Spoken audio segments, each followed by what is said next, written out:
Aztecs have reached 500 production and secured Marco Polo and Da Vinci. His science is also reaching the highest in the game, with research labs still coming along the way. Yongle got cuirassiers by turn 81, but still cannot hold Hungary with no generals or spies. He placed Ruhr Valley in front of the Hungarians. For some reason, everything could be fine maybe if he had Ruhr Valley. Without a canal and a boat to block the Spanish at a narrow pass, their cuirassiers and cavalry pillaged onto Xi'an, causing trouble to Yongle from both sides. His mines are now feeding the opponent team. Hussars have besieged Longxi by turn 82, and Yongle could no longer micro his lines. I thought this massive cavalry penetration are only possible on the vast plains, but Hungary has pulled this off among some very mountainous terrain. Catherine is taking down Pest, and Hungary is covering its mines with all sorts of wonders. Its pikes are racing west to wreak havoc on Maori. Is this Hungary going on 1v4? This might be the right decision as they cannot hold the Guard Imperials anyways. On turn 83, Longxi pauses the Hussar push by building walls, so he can immediately start building the industrial zone again. So far so good.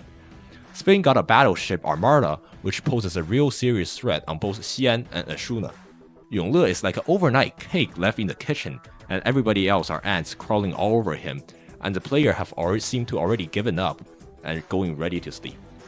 Aztecs follows the Statue of Liberty with Potala Palace and is projecting for profit, going Diplo, meanwhile maintaining a frontline advantage. Only Maori seem to be capable of stopping him. Catherine took Pest and is going for the core Hungarian city, going to take all of them and liberate Hunza. Hungary stopped resisting and spread out pikes with Barilla in Maori's land. Its Hussars still pillaging in Yongle for more gold than the entire enemy team is making. Babylon placed canals on the choke on turn 84, finishing it in 5 turns, just in time for refining another round of push with the battleships. Spain continued pushing Ashuna on turn 85, seeking to raise it before the canal finishes. Spain did successfully raise Ashuna on turn 86 and placed its own canal, trying to gain the upper hand. With Yongle dead, Babylon defeated and Imperial Guards outdated, the bearers can rely only on the Maori. Maori seemed decently and has robbed Hungary of Potala Palace and Mahabodhi Temple, delaying his Diplo victory. Its food production is compared to that of the Aztecs, and its last notable opponent of him as well. Hussars have swept through Yongle like locusts, causing him to seem to regress by an entire age. Aztec science is unstoppable by spamming the labs. He is also projecting Einstein, Eiffel, Splitsburg, and building the Oxford at the same time, ready to soon strike with bombers and GDRs. Maori is relying on its production on the forest, but can do very little about its science. Spain bombarded Xi'an on turn 88 and prepares to land with cuirassiers. Yongle isn't even at rifling, so cannot catch up with steel walls. In the west, Jiaodong and Longxi were just overrun by Hussars, and meeting Aztecs and Spanish battleship, but they have already blown the Hussars up. Catherine has devoured Hungary and continued to liberate Hunza on the east and pursue Hungarian pikes on the west.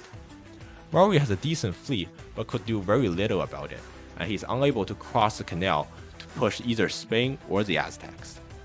Catherine rebuilt many knights and cuirassiers, ready to push with combustion next turn. Maori were the last hope of the barriers. Xi'an fell on turn 90, and Yongle lost another 10-pop city. He tries to go for steel, but failed, with Xi'an unable to finish it in his lap until the last moments. Catherine's spies recruited pike shots from Aztec's neighborhood, much less useful than simply just sabotaging the factories of the core city. Aztec has outprojected Maori for Einstein, and the wonder engineer that will be enhanced by their Halicarnassus goes totally uncontested. Aztec's science has reached 600 after Oxford, similar to the total of the entire barriers team, and will finish researching nukes in 2 turns. Scythia has upgraded tanks by turn 91, and Maori doesn't even have steel. The tanks are going head-on with cuirassiers and the infantry. Yongle continues to build the Ruhr Valley on turn 92. seeming to just finish it to deny Aztec of it because the barriers are closer to CC, but Yongle can still try his best. Aztecs has banned aerodromes and building settlers for more luxuries. It's finally time for the boss to wake up. Spain also goes tanks for going to attack either Babylon or Yongle. The Babylonian navy can barely defend itself, and Yongle doesn't even have rifling yet. Catherine no longer is attacking because the entirety of Hungary's land has been taken. She's probably gonna fight only with the spies and aid his teammate with gold instead. The Third Congress decided that there were going to be no sabotaging industrial zones, and which is to protect the Aztecs, and there's -2 Diplo points against the Aztecs as well.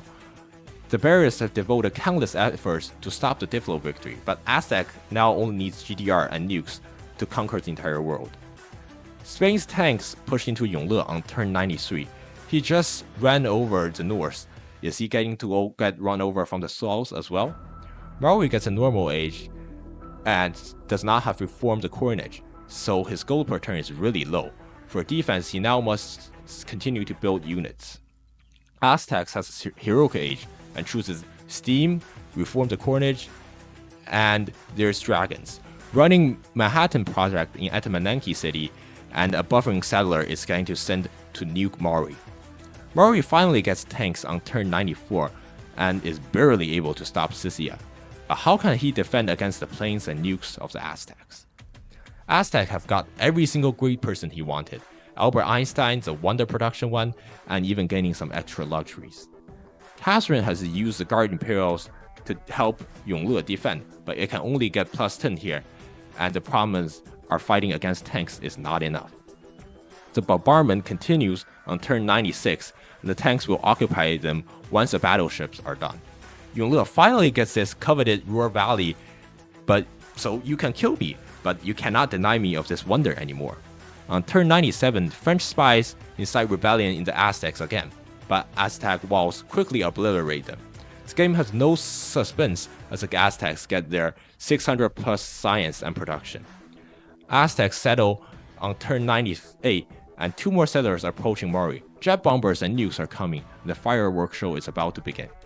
Spain got military engineers on turn 99 to speed up the canal building, and has built helis to attack both Babylon and Yongle and Catherine, going for the military victory as well. Aztecs has finally finished the Manhattan project on exactly turn 100 and has started to build nukes. With his absurdly high production, he'll finish them in 4 to 5 turns. Jiaodong and Longxi were barely holding on, and the Hussars have made a comeback with generals to complete the mission. Yongle cannot stand and send GG. This game was a personal show-off for Hungary and the Aztecs. Hungary went isolated 1v3 to Israel both Catherine and Yongle, and successfully harassed Babylon significantly, securing advantages for Arcanes.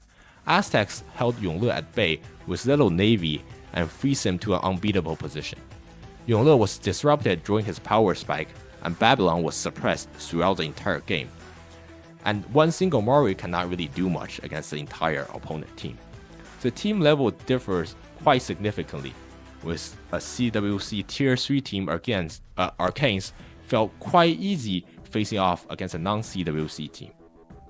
The roster for CWC 10 is coming out, with all teams coming from CPL, CivFR, Civ Russia, and Civ Ukraine. It's quite sad to not see Zhangye Danxia and no Chinese teams on it at all. Let's hope newborn Chinese teams can become competitive in the age of Civ 7.